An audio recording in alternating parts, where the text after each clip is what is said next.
All right, continuing on in the abdomen section, esophagus. What could they ask you about esophagus? I would say probably not much.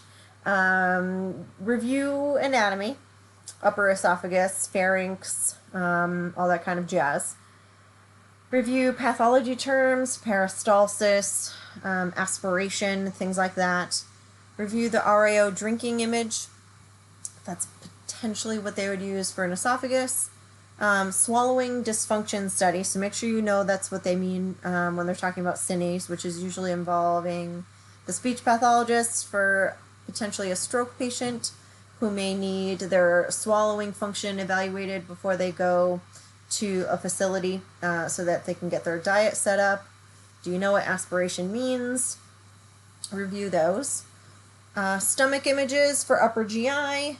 How do you determine those? And if you keep in mind that the fundus is posterior to the stomach. So if you are PA or your patient is prone, the fundus will sit up higher. And if you always remember air rises, fluid drops, the air will rise into the fundus because it's standing up a little higher, and the fluid will drop down into the body and the pylorus. So looking at these three images, which one would be prone? This one up here with the air in the fundus is your answer. And then the next one's RAO. How can I tell which of these images is in RAO? Well, what happens when you oblique a patient in their spine? Their spine is no longer straight on. You can't identify the spinous processes. So looking at this image here, I can see the pedicles. I'm starting to see the Scotty dogs. Unlike this image here, where you could point out the spinous processes here. The pedicles were out here, your little owl sign, right? The two eyes are the pedicles, and the beak of the owl is the spinous process. So looking over here, I can tell that my patient is not straight on. They're in an oblique. How can I tell it's an anterior oblique versus a posterior oblique? Well, is the air in the fundus? Yes. So that patient is prone, but in an oblique, so I know this is an RAO. Right lateral.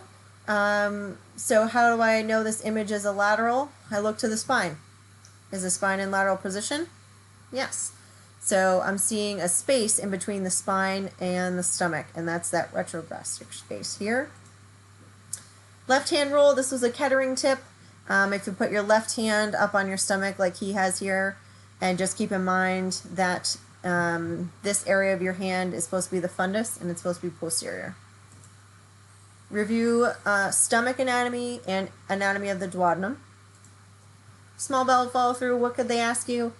They could ask you the parts of the small bowel, which is the shortest, which is the longest.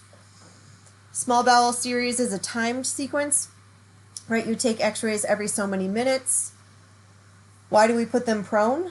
We use prone because it compresses the bowel, it compresses the abdomen, it separates it out, you can see it more clearly. Where does the small bowel end? Ileocecal valve.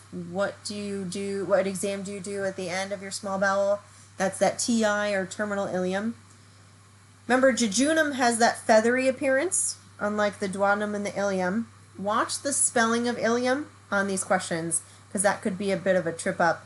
Remember, ileum in the bowel versus ileum in the pelvis, spelled differently. Okay, watch for the E. BE, it's either going to be a single or a double. Single is your barium only, and that's going to show anatomy and muscle contraction. The double is also going to use the air, and that shows defects in the mucosal lining and potentially intraluminal lesions. So remember, the focus, or the anatomy of focus on your double BE, is the side that's up, or the air side. So when you're looking at a decubitus image for BE, you'll see contrast pooling on one side and air with a little bit of contrast on the top on the other side, and the top side is the side of interest. Just like stomach imaging, if you remember that the transverse colon is anterior, that'll help you determine prone versus supine pictures. So if the transverse colon is anterior, when you're supine, it's going to be sitting up, so there will be air in your transverse. When you're prone, because the transverse colon is anterior, it's going to push forward, so the contrast is going to pool in your transverse. The T-Rex pose. T-Rex pose, what is that? You do your short arms and pretend to be a T-Rex. Lift your left arm up higher. Why? Because your left flexure is higher. So if that T-Rex pose helps you figure out your imaging, that's a helpful tip.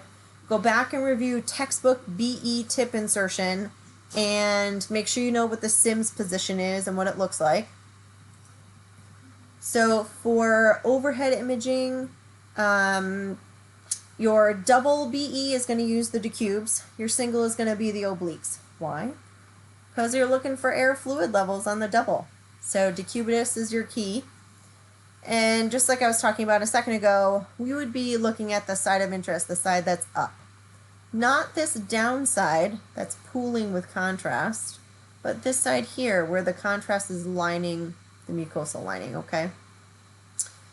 Something I want you to remember also is that air is the negative contrast, barium is the positive contrast. Make sure you look through those. And my T-Rex pose hint here for you, when looking at both of these flexures, which one's the left, which one's the right? The left is the flexure that's higher.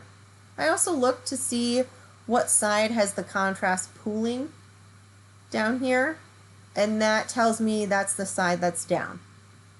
All right. Obliques we'll use for single contrast, not the double with air. You're either going to be posterior obliques or anterior obliques, but you want to make sure you know which one demonstrates which flexure, and just memorize one. If you memorize one, the other one will be opposite. And the one that I memorized was the anterior ones. Even though I don't do anterior obliques, I memorized it because RAO, for me, says right always open. What does that mean? The RAO is going to show the right or the hepatic flexure. And then LAO is going to be left always open or splenic flexure. If you in your brain can remember posterior is opposite, anterior is same. So right anterior is going to show me the right, left anterior is going to show me the left. If you in your brain can memorize one, just say it's posterior, it's opposite. Memorize one. It's less for your brain. The axial sigmoid, or butterfly, as your textbook likes to call it, it's going to be that cephalite angle, and I was always taught if their toes are up, angle up. If their toes are down, angle down. Just a little tip for you. Post-evac, most often you might do one and it's after the patient has attempted to evacuate as much as the contrast as possible. And just going back to your supine and prone, as long as you know the transverse process, or the transverse colon is anterior, it's going to raise up a little bit higher than your flexures. So when you're supine, air will rise. When you're prone, fluid will drop, if that helps you. Can you look at a picture? Can you look at a picture of prone or supine and be able to pick it out quickly? If not, make yourself some flashcards.